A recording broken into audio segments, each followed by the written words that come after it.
1.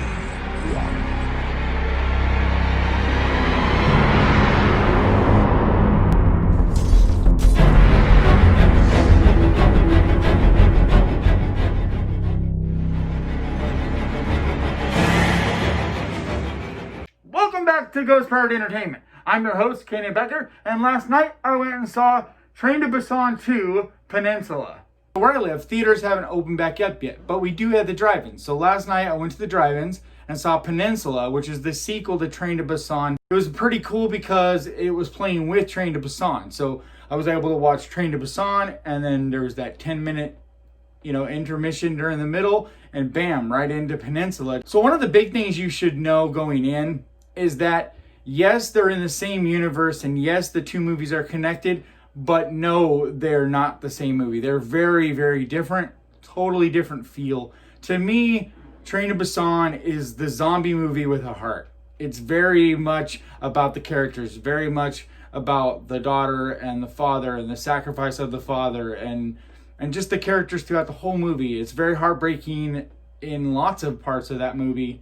And watching it again last night, it's still very fresh in me again. And it's just such a good movie, but it's much more than a zombie movie. It's much more about the heart and the soul and that loving, friendships, relationships, things like that in the movie. Whereas Peninsula is very different. It does deal with families and it does have characters, there is some connection to all that, and definitely has characters that they build throughout. And you definitely like the characters. But the movie in general is much more of an action-paced type of horror zombie movie. Very exciting, very fast-paced. One of my favorite things about it was the way they shot so much of this movie at night. And so you're getting this really fast-paced, almost feels like John Wick at parts. This really fast John Wick type of action, but it's all taking place at night. And they find a way to use some like fluorescent colors and lights like that to where they're able to still shoot at night and you can see. But like I said, it's much more of an action movie. Definitely zombies, and they're definitely scary. They're very fast paced, just like in Train to Busan. But in this movie, they use more CGI, and there's a lot more zombies just coming out of every nook and cranny kind of thing. You have these huge, basically rat kings. I don't know if you know what a rat king is, but it's basically when rats get all tangled up into this giant ball with their tails and they become this huge ball of rats. This kind of happens in the movie, but with these zombies where they just get tangled up and they're in these huge balls, so to speak. And it's pretty sick, but it's very CGI. They do have practicals, but I felt like this one used CGI a lot more than the first. The first one, I know majority of it was done with practical effects and real stuntmen and things like that. It was a much lower budget.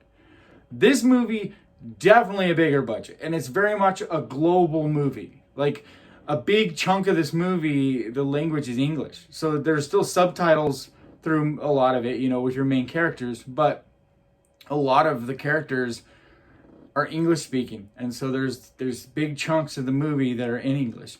A pretty big part of the movie takes place in Tokyo.